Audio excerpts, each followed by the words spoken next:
भोर में हम जागेंगे तो सबसे पहले हम भगवान का ही नाम लेंगे। जो बने, जितना बने, भगवान का नाम लीजिए। कभी वो पंक्तियां में गुनगुना रहा था, राम का नाम लेके जो मर जाएंगे वह अमर नाम दुनिया में कर जाएंगे। यह न पूछो कि मर के किधर जाएंगे, वह जिधर भेज देंगे उधर जाएंगे। प्रभु का नाम लेने में आज तक कभी किसी को घाटा नहीं हुआ। प्रातः जागो तो भगवान का नाम लो, और क्या कहो, प्रभु आपकी कृपा से आज का दिन हमने फिर देख लिया, आपकी कृपा से देखा, आज का दिन देखा आपकी कृपा से। रोज उन्हें धन्यवाद दीजिएगा, धन्यवाद उनका कीजिएगा। और सच तो यही है कि उसके अलावा हमारा और आपका कोई नहीं हो सकता। 5 महारथी बैठे हैं आयुध लेकर, पिता में भीष्म के ऊपर द्रौपदी इतनी गरजती है, ये सब थे वहां। लेकिन जब बसन खिंचता है, साड़ी खिंचती है, तो श्री कृष्ण द्वारका वारे, ईश्वर के अलावा कोई नहीं। और हम लोगों ने भी यही जीवन में विचार किया है कि परमात्मा के बिना कुछ नहीं, ईश्वर के बिना कुछ है ही नहीं। दुनिया ठग, दुनिया स्वार्थी है। जो आज तुम्हारे हैं कल वो पराए हैं, कल वो दूसरे हैं। ये संसार में स्वार्थ के अलावा कुछ नहीं।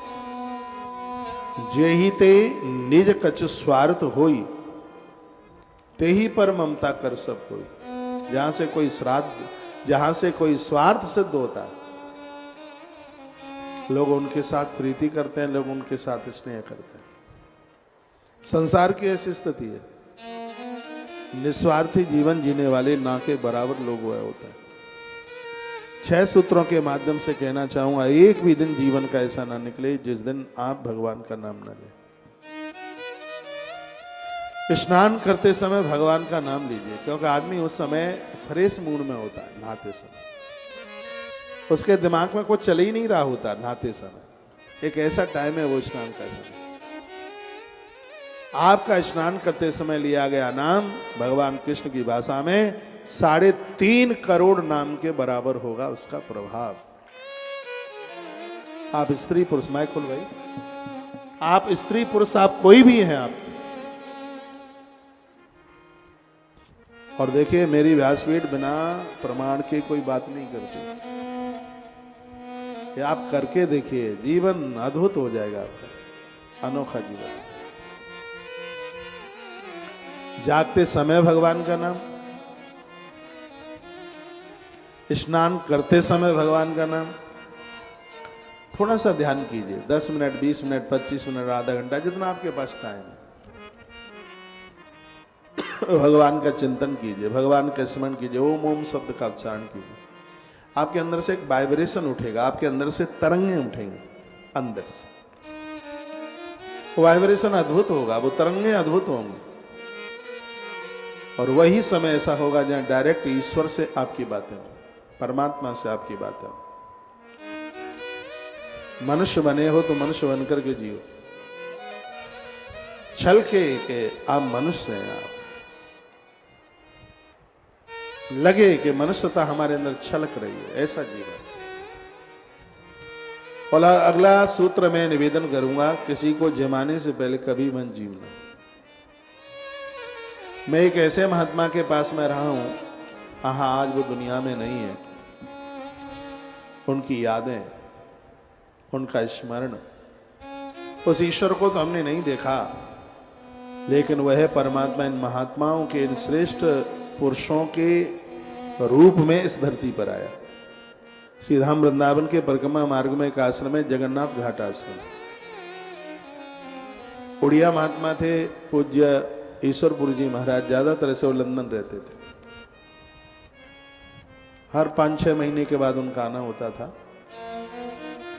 क्या अद्भुत महापुरुष है। महाराज जी, आप कहीं सुन पा रहे हो, मेरा प्रणाम आप स्वीकार कर लेना। आपकी बड़ी कृपा हुई है हमारे ऊपर। हमने आपको इंसान माना ही नहीं, आज भी हमारी दृष्टि में आप भगवान ही हैं।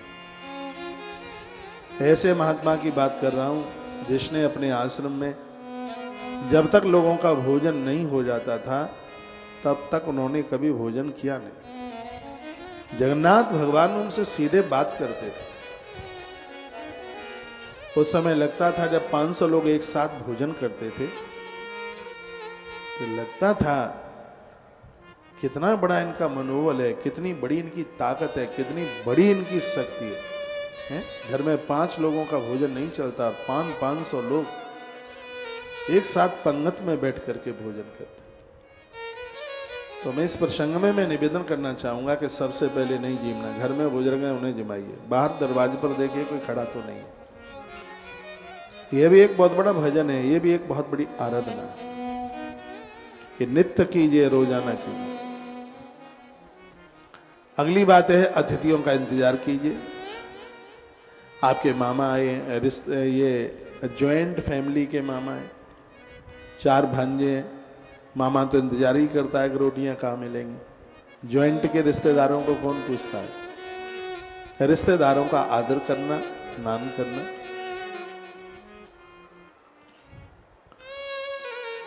और एक बात है, जीवों के लिए, पशु पंछियों के लिए कुछ निकालते रहना। ये 6 कर्म भागवत जी में बताए। श्रीमद् भागवत जी के 5वें स्कंद का अध्याय नंबर 24, 25 और 26 अध्याय। इसमें तीनों अध्याय बड़े प्रमुख हैं। 26 नंबर के अध्याय में नरकों का वर्णन किया है।